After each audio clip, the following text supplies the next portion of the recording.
Hello friends, welcome to Mansi All-in-One channel. In this video, I have a summary of class 12th Flamingo book, second chapter, Lost Spring by Anis Jung. So, let's begin. The author come across Sahib every morning. Sahib left his home in Dhaka long time ago. He is trying to sponge gold in the heaps of garbage in the neighborhood. The author asks Sahib why he does that. Sahib mutters that he has nothing else to do. There is no school in his neighborhood. He is poor and works barefooted. There are 10,000 other shoeless rag pickers like Sahib. They live in Simapuri on the outer edge of Delhi in structures of mud with roofs and tin and tarpaulin but devoid of sewage, drainage or running water. There are squatters who came from Bangladesh back in 1971. They have lived here for more than 30 years without identity, cars or permit. They have right to vote. With ration cards, they get grains. Food is more important for survival than identity. Wherever they find food, they pitch their tents that become transit homes. Children grow up in them and become partners in survival. In Simapuri, survival means rag picking, though the years rag picking has acquired the proportions of a fine art. Garbage to them is gold. It is their daily bread and a roof over their heads. Sometimes Sai finds a rupee or even a 10 rupee note in the garbage heap. Then there is a hope of finding more. Garbage has a meaning different from what it means to their parents. For children, it is wrapped in wonder. For the elders, it is a means of survival. One winter morning, the author finds Sahib standing by the fenced gate of a neighborhood club. He is watching two young men playing tennis. They are dressed in white. Sahib likes the game, but he is content to watch it standing behind the fence. Sahib is wearing discarded tennis shoes that look strange over his discolored shirt and shorts. For one who has walked barefoot, even shoes with a hole is a dream come true. But tennis is out of his reach. This morning, Sahib is on his way to the milk booth. In his hand is a steel canister. He works in a tea stall. He is paid 800 rupees and all his meals. Sahib is no longer his master. His face has lost the carefree look. He doesn't seem happy working at the tea stall.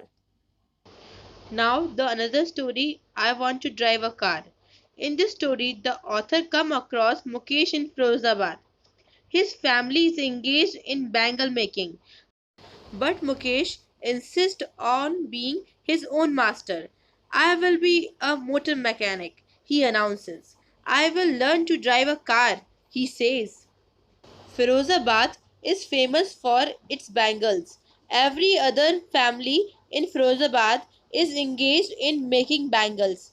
Families have spent generations working around furnaces, welding glass, making bangles for women. None of them know that it is illegal for children like Mukesh to work in the glass furnaces with high temperatures, in digny cells without air and light.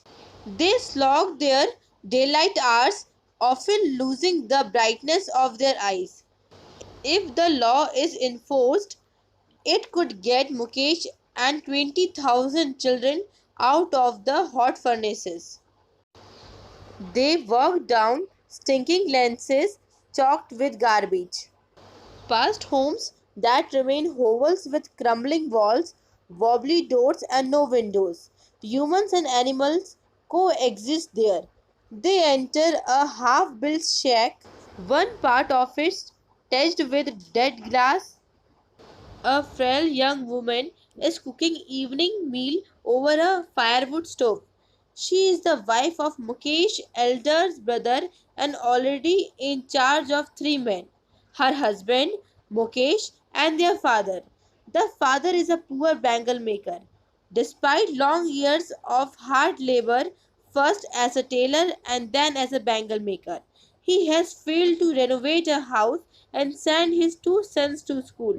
All he has managed to do is teach them what he knows, the art of making bangles.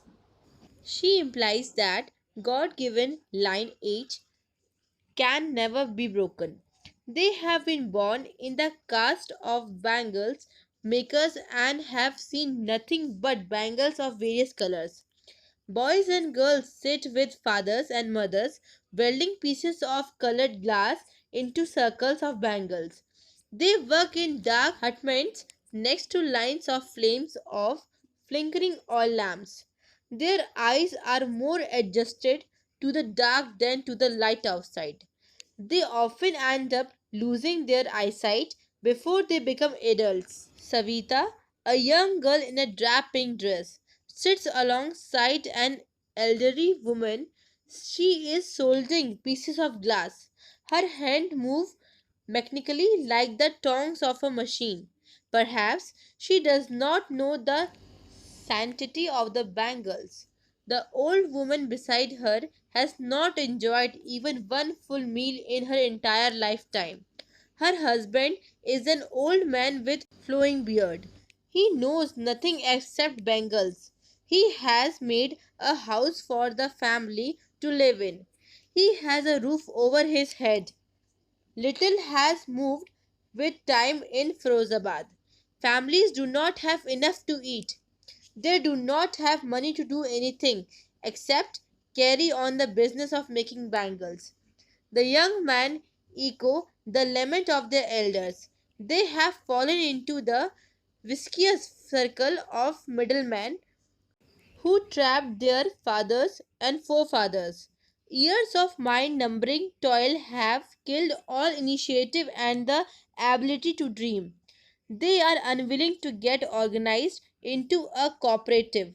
They fear that they will be hauled up by the police, beaten and dragged to jail for doing something illegal. There is no leader among them. No one helps them to see things differently. All of them appear tired. They talk of poverty, greed, and injustice. Two distinct worlds are visible: families caught in poverty and burdened with the stigma of caste in which they are born. The other, a vicious circle of money lenders, the middlemen, the policemen, the keepers of law, and politicians. Together, they have imposed the baggage on the child that he cannot put it down. He accepts it as naturally as his father. To do anything else would mean to dare, and daring is not part of his growing up. The author is cheered when she senses a flash of it in Mukesh, who wants to be a motor mechanic. Thank you. Please like, subscribe, and share my channel.